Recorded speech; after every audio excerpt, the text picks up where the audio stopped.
اس کا فون کب سے بج رہا تھا جبکہ وہ گہری نیند میں سو رہا تھا۔ جب وانی نے آ کر اس کے منہ پر اپنے ٹھنڈے ٹھنڈے ہاتھ رکھے، وہ ایک جھٹکے سے اٹھ کر کھڑا ہو گیا۔ یقیناً وہ ہاتھ برف سے نکال کر لائی تھی۔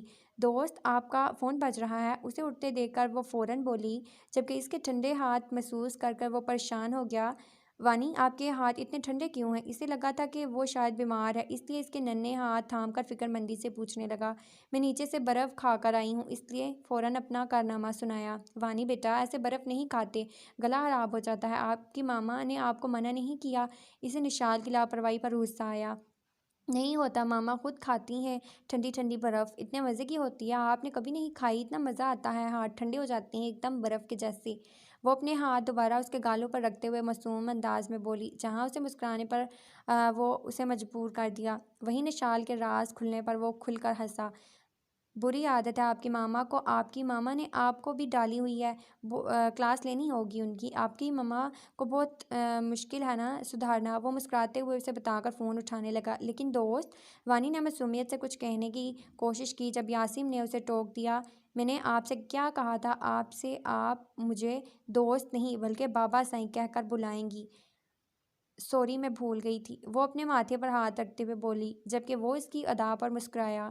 لیکن دوست، میں نہ صرف آپ کے سامنے ہی آپ کو بابا سائیں کہہ کر بلاؤں گی، ماما کے سامنے نہیں، ماما ڈانٹے گی مجھے، وہ منہ بنا کر بولی۔ ڈانٹ کر دکھائیں آپ کی ماما آپ کو، آپ کے بابا کس لیے ہیں، بالکل پریشان ہونے کی ضرورت نہیں ہے آپ کو، وہ اس کے ننھے ہاتھ چوم کر بولا۔ لیکن دوست، میری ماما تو کہتی ہیں کہ میرے باپ وفات پا چکے ہیں اور جو لوگ فوت ہو جاتے ہیں ہمیشہ کے لیے اللہ جی کے پاس چلے جاتے ہیں۔ وہ اپنی کنفیوژن دور کرنے کے لیے اس سے پوچھنے لگی۔ ہاں بالکل ایسا ہی ہے، لیکن اللہ جی نے آپ کے بابا کو آپ سے لیا ہے، اس لیے انہوں نے مجھے یہاں بھیجا ہے، اب سے میں آپ کا بابا بن جاؤں، وہ اسے سمجھاتے ہوئے بولا۔ جب اگلے ہی لمحے نشال اندر آئی۔ اب مجھے سمجھ میں آیا کہ یہ ساری باتیں آپ کی پڑھائی ہوئی ہوتی ہیں، آپ کی پٹھیاں ہوتی ہیں، آپ میری بیٹی کو مجھ سے دور کرنا چاہتے ہیں، آپ جانتے بھی ہیں آپ کیا کر رہے ہیں، آپ ایک یتیم بچی کو زبردستی۔ ایک لفظ اور نہیں نشال، خبردار جو تم نے میری بچی کو یتیم کہا، میں ہوں اس کا باپ، میری بیٹی ہے یہ، اور بہت جلد تم بھی اس بات کو قبول کر لو گی، بہتر ہوگا کہ خود کو تیار کر لو ورنہ آگے یہ سب باتیں تمہارے لیے مشکل پیدا کر دیں گی۔ یاسم حیدر شاہ عشق کی راہ میں نکل چکا ہے اور عشق کی راہ میں یا جیت کر ہی واپس آیا جاتا ہے یا مر کر ہی فنا ہوا جاتا ہے، لیکن ناکام نہیں پلٹا جاتا۔ وہ اس کی آنکھوں میں آنکھیں ڈالے انتہائی غصے سے بولا، جبکہ اس کے اس انداز پر ایک پل کے لیے نشال بھی سہم سی گئی، لیکن اس وقت اس کا فون پھر بجا۔ اسے مصروف دیکھ کر وہ وانی کا ہاتھ تھام کر زبردستی نیچے لے جانے لگی۔ جب فون اٹینڈ کرتے ہوئے وہ بھی وانی کا دوسرا ہاتھ تھام کر اسے اپنی طرف کر چکا تھا۔ جی بابا سائیں، کیسے ہیں آپ؟ حیدر کا نمبر دیکھ کر اس نے حیریت پوچھی، جبکہ سارا دھیان نشال پر تھا۔ یاسم، میں بات کر رہی ہوں۔ فون سے آنے والی آواز پر یاسم اگلے ہی لمحے وانی کا ہاتھ چھوڑ چکا تھا، جبکہ وانی نشال کے ساتھ جانے کو تیار نہ تھی، اس لیے نشال کے ہاتھ سے اپنا ہاتھ نکالتی اپنے دوست کی جانب آ گئی۔ وہ اسے سخت نظروں سے گھور رہی تھی، جس کا وانی کوئی اثر نہیں لے رہی تھی، جبکہ نور کی آواز سنتے ہی یاسم کا پورا جسم کانپ چکا تھا۔ آج اگر کوئی اس سے پوچھتا کہ خوشی کیا ہے، زندگی کیا ہے، تو وہ کہہ سکتا ہے کہ اس کی ماں کی آواز، جسے سنتے ہی اس کی آنکھوں میں آنسو آ گئے تھے۔ 28 سالہ زندگی میں اس نے پہلی بار اس کے لبوں سے اپنا نام سنا تھا۔ اماں سائیں حکم کریں، وہ اپنی آنکھوں سے آنسو کا قطرہ صاف کرتے ہوئے نرم لہجے میں بولا۔ ایسا لگ رہا تھا جیسے وہ کوئی بہت حسین خواب دیکھ رہا ہے، جس میں اس کی ماں نشال، وانی اس کے سب اپنے ساتھ ہیں۔ مجھے ایک فیصلے کے لیے تمہاری اجازت درکار ہے۔ نور کی آواز اس کے کانوں میں پڑی۔ اماں سائیں اجازت، آپ حکم کریں، آپ کی ہر بات میرے سر آنکھوں پر، آپ ایک بار کہیں تو صحیح کہ میں آپ کے لیے کیا کر سکتا ہوں؟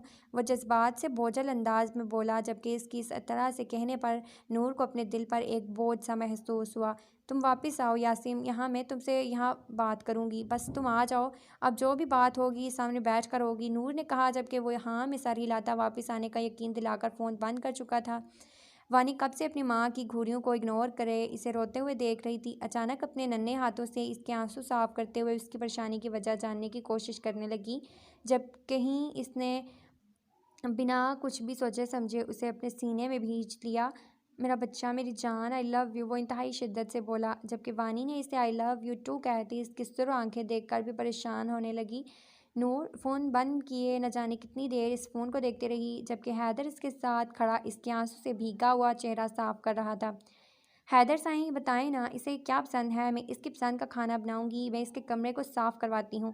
وہ اپنے آنسوں سے چھپاتے ہوئے مسکرا کر اپنے کمرے سے باہر نکل گئی۔ آج 28 سال کے بعد اپنی خواہش پوری ہوتے دیکھ کر حیدر کی خوشی کا بھی کوئی ٹھکانہ نہ تھا، لیکن یہ کوئی نہیں جانتا تھا کہ یہ خوشی کتنے لمحات کے لیے ہے۔ ضلع اور تائشہ دونوں شاپنگ کے لیے آئے تھے۔ کافی ساری شاپنگ کرنے کے بعد ان لوگوں کا واپس آنے کا ارادہ ہوا۔ ابھی وہ مارکیٹ سے باہر نکلے ہی تھے کہ تائشہ کو پھر کچھ یاد آ گیا اور وہ اسے وہیں رکنے کا کہتے ہوئے اندر چلی گئی۔ اسے باہر اکیلا کھڑا دیکھ کر ایک لڑکا سامنے چائے کے ڈالے نما ہوٹل سے نکل کر اس کے ساتھ کرسی رکھ کر بیٹھ گیا۔ دھوپ کی وجہ سے لوگ نہ ہونے کے برابر تھے۔ وہ اس لڑکے کو گھورتے ہوئے فوراً پیچھے ہٹ کر کچھ فاصلے پر کھڑی ہوئی، لیکن عجیب لڑکا تھا، پیچھے ہی پڑ چکا تھا۔ اس سے بچنے کے لیے وہ مارکیٹ کے اندر جانے لگی جب وہ اچانک اس کے راستے میں کھڑا ہو گیا۔ غصے سے ضلع کا چہرہ سرخ ہونے لگا۔ وہ بار بار اندر کی طرف دیکھنے لگی۔ یہاں آس پاس کوئی بھی نہیں تھا، وہ تو تنہائی میں آ کر کھڑی ہوئی تھی۔ اسے کیا پتا تھا کہ یہ آوارہ لڑکا اس کے پیچھے پڑ جائے گا، اور اب عجیب تھا اس کا راستہ روکے ہوئے تھا۔ وہ بار بار مارکیٹ کی طرف دیکھنے لگی کہ تائشہ وہاں سے باہر نکلے۔ اب تو اسے اس لڑکے سے خوف بھی آنے لگا تھا۔ اسے اس وقت خود پر غصہ آ رہا تھا جو اس کا مقابلہ نہیں کر پا رہی تھی۔ کیا وہ اتنی کمزور ہو گئی تھی کہ اس لڑکے کو اپنا راستہ روکنے کا موقع دے دیا؟ اس سے پہلے کہ وہ لڑکا مزید کوئی بدتمیزی کرتا، پاس سے گزری کچھ عورتوں کے ساتھ وہ بھی ان کے پیچھے آئی، اور لڑکا عورتوں کو دیکھتے ہوئے پیچھے ہٹ گیا اور اپنی کرسی اٹھا کر تھوڑے فاصلے پر موجود آئے ہوٹل میں ایک آوارہ لڑکوں کے ساتھ بیٹھ گیا۔ یقیناً وہ اسی کے ساتھ ہی تھے جو کب سے اس کا تماشا دیکھ رہے تھے۔ اس وقت وہ تائشہ کے ساتھ خاموشی سے گھر واپس آ گئی، لیکن اندر سے دل کر رہا تھا کہ وہ اتنا روئے کہ حد کر دے۔ آخر لڑکیاں اتنی کمزور کیوں ہوتی ہیں کہ ایسے آوارہ لڑکوں کا مقابلہ نہیں کر پاتی؟ کاش وہ آج اس لڑکے سے کچھ کہہ پاتی تو یقیناً دوبارہ ایسی حرکت کرنے کی ہمت نہیں کرتا۔ کیسی ہو جٹھانی میڈم، تم تو یار منہ ہی نہیں لگاتی، یہ ساسو ماں نے منع کیا ہوا ہے؟ وہ ذرا شرارتی انداز میں بولی تو ضلع مسکرائی۔ نہیں، مجھے کسی نے نہیں منع کیا ہوا، اور تمہیں کس نے کہا ہے کہ میں تم سے بات نہیں کرتی، تو میں منہ نہیں لگاتی؟ تم خود ہی کمرے سے باہر نہیں نکلتی، تو آج شازم غلطی سے آفس چلا گیا تو تمہیں بھی باہر نکلنے کی توفیق ہوئی۔ ضلع نے لطیف سا طنز کیا تو وہ شرمائی۔ ہاں یار، اب تجھے کیا بتاؤں، کہاں پھنس گئی ہوں میں۔ تمہارا دیور نا بڑی توپ چیز ہے، اللہ اللہ کر کے آج سے آفس روانہ کیا ہے، ابھی 1 گھنٹے میں واپس ٹپکتا ہوگا، دیکھنا تم۔ خیر اسے چھوڑو، تم بتاؤ اتنی پریشان کیوں لگ رہی ہو؟ کوئی مسئلہ کیا ہے؟ کیا لگتا ہے پارلر والے نہیں گئے نا؟ نہیں، نویلی دلہن کو اس سے بڑا اور کوئی غم بھی ہو نہیں سکتا۔ میں جانتی ہوں ساسو ماں نے ظلم کی انتہا کرتے ہوئے تمہیں پارلر میں قدم نہیں رکھنے دیا ہوگا، کہا ہوگا میرے بیٹے کی تنخواہ کو فضول خرچی میں مت لگاؤ، یہی کہنا ہے نا؟ وہ اسے زبردستی ہاں کہنے پر مجبور کر رہی تھی۔ ایسا کچھ نہیں ہوا یار، ساسو ماں اتنی بھی بری نہیں ہے، اور اپنے بیٹے کو وہ میرے حوالے کر چکے ہیں، تو اس کا بٹوا بھی میرا ہی ہے۔ مسئلہ بس یہ ہے کہ آج شاپنگ مال کے باہر ایک آوارہ لڑکے مجھے بہت بری طرح سے تنگ کر رہا تھا، اور یقین کرو میں اسے کچھ بھی نہیں کہہ پائی، کچھ بھی نہیں یار۔ مجھے سمجھ میں نہیں آتا کہ ہم لڑکیاں ایسے لوگوں کے خلاف کچھ بول کیوں نہیں پاتی۔ تمہیں پتہ ہے مجھے اس سے اتنا خوف آ رہا تھا کہ میں بیان نہیں کر سکتی۔ نہ چاہتے ہوئے بھی ضلع کی آنکھیں نم ہونے لگی جب تائشہ کو کچن سے نکلتے دیکھ کر فوراً آنکھیں صاف کی۔ ساسو ماں، آپ نے مجھے تو آفر ہی نہیں کی شاپنگ پر چلنے کی، میں نے بھی تو چیزیں لینی تھی، یہ کیا بات ہوئی؟ ایک تو بہو کو اٹھا کر لے گئی، وہ بھی بہت جو بھتیجی بھی ہے۔ ہاں جی، فرق تو ہوگا ہی نا، آخر وہ آپ کی بھتیجی جو ہے۔ نا بیٹا، صبح اس کے انکار پر تمہیں کہنے کمرے میں آئی تھی جب تم نے کہا کہ تمہیں کسی اور چیز کی ضرورت نہیں ہے، اور ایسی دھوپ میں باہر نکل کر اپنا نیا نویلا دلہا پن خراب نہیں کر سکتی۔ تائشہ نے صبح کی ایک ایک بات اسے یاد دلائی تو وہ زبان دانتوں کے نیچے لے آئی۔ ہاں تو وہ تو صبح کے دھوپ کے لیے کہا تھا، اب تو چل سکتی تھی میں۔ میرے ساتھ چلیں، مجھے شاپنگ پر جانا ہے، بلکہ آپ رہنے دیجیے، آپ اتنے مزے کی بریانی بنا رہی ہیں، اسے بنائیے آپ۔ اور ضلع تب تک آتی ہے، وہ جلدی سے کمرے سے اپنی چادر لیتے ہوئے زبردستی ضلع کا ہاتھ تھام کر اسے اپنے ساتھ لے آئی۔ تم کیا کرنے والی ہو؟ ضلع نے گھبرا کر پوچھا، اور شاپنگ کے لیے تو ہرگز نہیں آئی تھی وہ۔ یہ بات تو وہ اچھے سے جانتی تھی۔ دیکھو، زندگی میں افسوس نام کی چیز نہیں ہونی چاہیے۔ تمہیں افسوس ہے نا کہ تم صبح اس لڑکے کو کچھ نہیں کہہ پائی، پر اب وہ لڑکا شاید صبح سے نہ جانے کتنی عورتوں اور لڑکیوں کو تنگ کر چکا ہوگا، ان کی عمر کا لحاظ کیے بغیر۔ میری پیاری جٹھانی صاحبہ، چلو میرے ساتھ، ہم اس لڑکے کو مزہ چکھانے جا رہے ہیں۔ یقین کرو، آج کے بعد نہ وہ لڑکا کبھی کسی لڑکی کو تنگ کرے گا، اور نہ ہی تمہیں کوئی افسوس بھی کرنا پڑے گا۔ میں نہیں چل رہی، واپس چلو یار، کیوں بیکار میں پنگا لے رہی ہو؟ وہ اس کا ہاتھ تھام کر اسے واپس پیچھے کے لیے بھیجنے لگی۔ بہادر بنو ضلع، کوئی عام لڑکی نہیں ہو، انسپکٹر جازم جنید خان کی بیوی ہو، اور مجھے دیکھو، شازم جنید خان ایک آفس والے کی بیوی ہو کر تم سے زیادہ ہمت ہے مجھ میں۔ وہ اسے گھورتے ہوئے بولی، لیکن مجھے پتا ہے یہ ہمت شازم جنید خان کی بیوی بننے کے بعد نہیں ملی۔ تمہیں یہ ہمت جازم جنید خان کی بیوی بننے کے بعد نہیں بلکہ پہلے سے ہے۔ تمہیں یہ ہمت جازم جنید خان کی بیوی بننے سے پہلے بھی اتنی ہمت نہیں تھی، اور نہ ہی اب ہے۔ میں تمہیں کہہ رہی ہوں مسز شازم جنید خان، ایک بار جو فیصلہ کر لے وہ پتھر پر لکیر ہوتا ہے۔ اب شرافت سے میرے ساتھ چلو، ورنہ میں اکیلی چلے جاؤں گی، وہ وارن کرتے ہوئے بولی، اور یہاں سے ضلع اکیلے گھر نہیں جا سکتی تھی۔ اب یہ نہیں تھا کہ اسے گھر جانے میں ڈر لگتا تھا، مسئلہ یہ تھا کہ تائشہ اس سے وجہ پوچھے گی، اور اس کے پاس کوئی وجہ نہیں تھی۔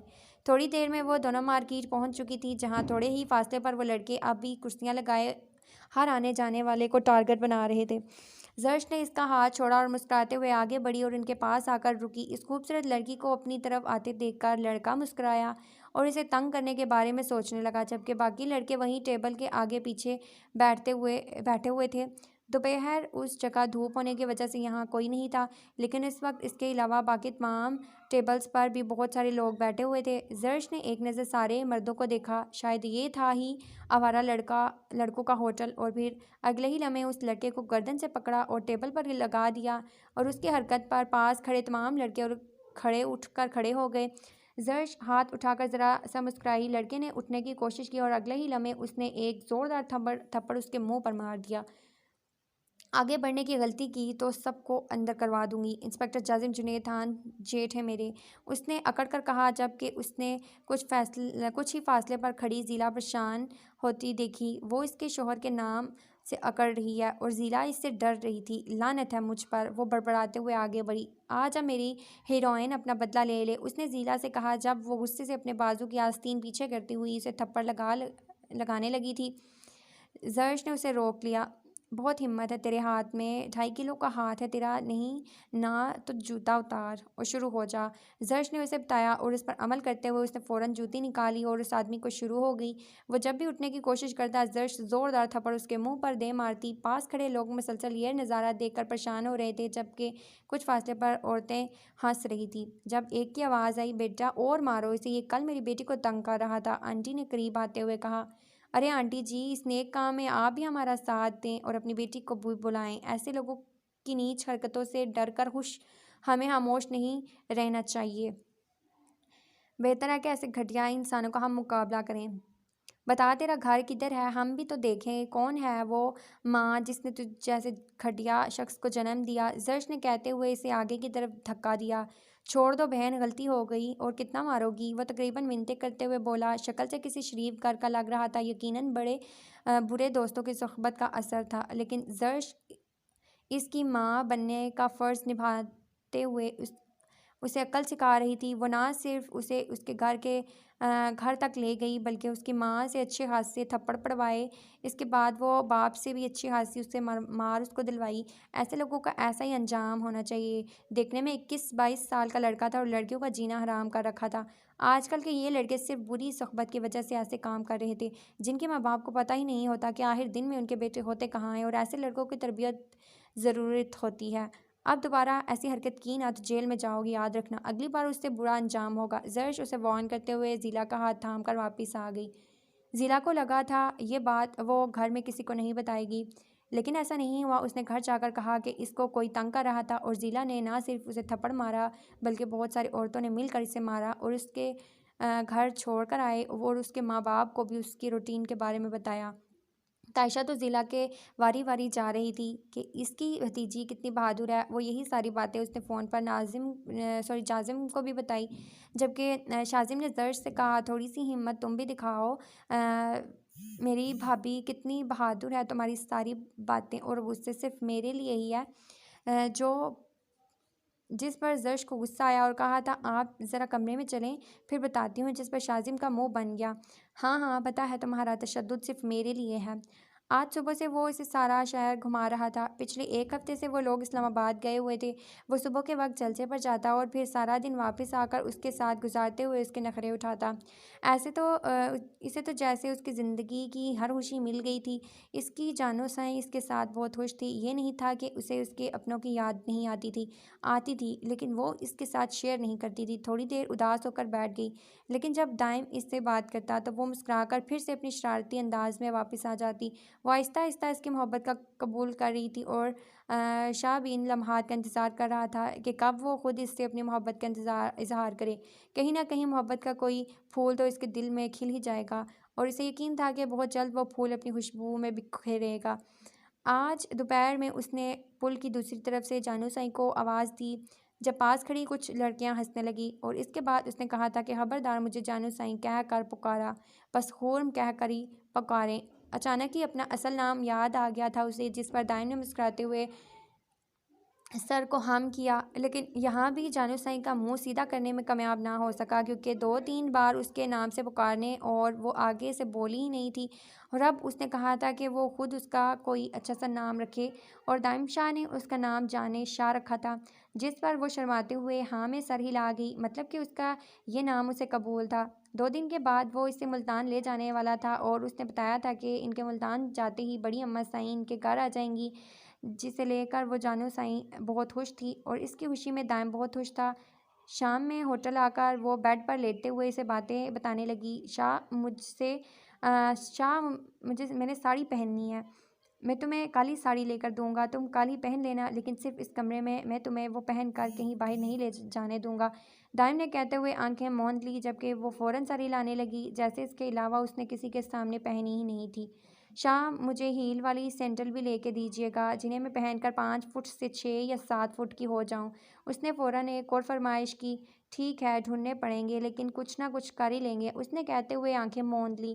وہ ابھی تک جاگتے ہوئے کوئی نئی بات سوچ رہی تھی۔ دائم کو پتہ تھا کہ وہ اتنی جلدی تو ہرگز نہیں سوئے گی۔ جب تک تقریباً 1 گھنٹہ اس سے اپنی بہت ساری بات نہیں کر لیتی، تب تک اس کے سونے کی کوئی چانس نہیں تھی۔ اس نے ملتان واپس جاتے ہی فوراً اس کی اسٹڈیز کو شروع کروانے کا فیصلہ کیا تھا، اور اس بات کو لے کر جانو سائیں بھی بہت خوش تھی۔ دائم ابھی سونے کی کوشش کر ہی رہا تھا کہ اسے پھر سے آواز سنائی دی، شاہ آپ سو گئے کیا؟ خرم نے ذرا سا چہرہ اٹھا کر اسے دیکھا، جب اچانک ہی اس کے لبوں پر مسکراہٹ پھیل گئی۔ وہ صرف اس کے معاملے میں نرم دل تھا۔ یقیناً اس کی جگہ کوئی اور ہوتا تو نیند حرام کرنے کی سزا ضرور بھگتتا۔ نہیں جانے شاہ کہو، وہ اس کی طرف کروٹ لے کر پوچھنے لگا۔ مجھے طوطا چاہیے، ایک نئی فرمائش۔ طوطا؟ وہ بس ایک لفظ پہ ٹھہر گیا۔ ہاں طوطا، پیرٹ گرین کلر کا ہوتا ہے، آپ نے کبھی نہیں دیکھا؟ اب وہ باقاعدہ اس کے پاس بیٹھ کر پوچھنے لگی۔ شاہ اس کے انداز پر مسکرایا۔ وہ تو شکر تھا کہ اس کے شوہر